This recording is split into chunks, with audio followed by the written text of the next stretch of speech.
αλάτι, πιπέρι, σκόρδο, ρίγανη, πάμπρικα γλυκιά, φύσμα λεμονιού, χυμό από ένα λεμόνι και μία κουταλιά μέλι και ελαιόλαδο. Μουστάρδα, μία μεγάλη κουταλιά και ανακατεύουμε όλα τα υλικά μαζί. Το βάζουμε σε ένα ταψάκι.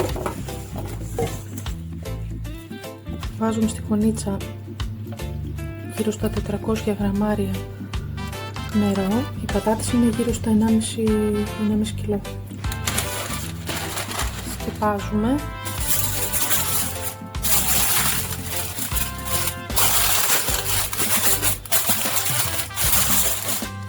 Και το ψήνουμε στο φούρνο για 50 λεπτά περίπου.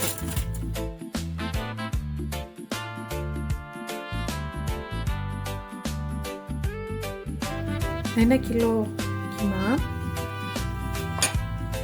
ένα κρεμμύδι, λίγο μαϊτανό, 2 αυγά, μία φέτα μουλιασμένη ψωμάκι, 50 ml ελαιόλαδο, 50 ml γάλα, μία κουταλίτσα ξύδι, μία φρέσκια ντομάτα κρυμμένη, λίγο φρυγανίτσα αλυσμένη, μία κουταλίτσα πάμπρικα γλυκιά, αλάτι και μισό κουταλάκι καστανή ζάχαρη, ένα κουταλάκι ρίγανη, λίγο σκόρδο σε σκόνη, αν θέλετε μπορείτε να βάλετε και φρέσκο, και πιπεράκι, και ζυμώνουμε πολύ καλά. Αν δούμε ότι το μείγμα είναι ζουμερό, μπορούμε να προσθέσουμε και άλλη φρυγανίτσα και ζυμώνουμε πολύ καλά. Θέλει τουλάχιστον 3-4 λεπτάκια ζύμωμα. Αφήνουμε λίγο το μείγμα, ένα μισάωρο, για να ενωθούν οι γεύσεις, και μετά θα τα γεμίσουμε με τυράκι. Εδώ θα βάλω, στα μισά θα βάλω φέτα και στα άλλα μισά θα βάλω γραβιέρα. Γεμίζουμε το μπιφτεκάκι.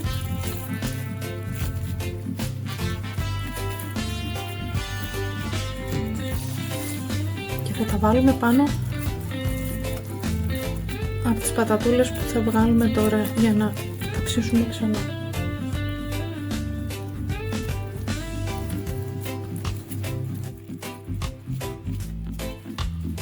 Έχουν βγει 10 μπιφτέκια και περιμένουμε τις πατάτες.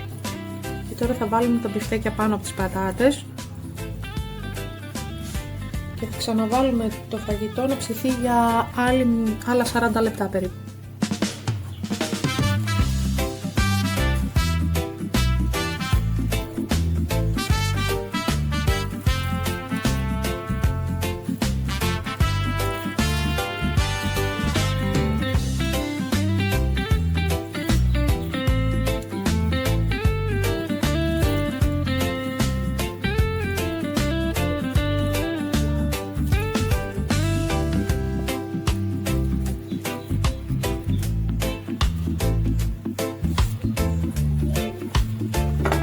Βάζουμε και λίγο λαδάκι και θα ξαναβάσουμε φούρνο.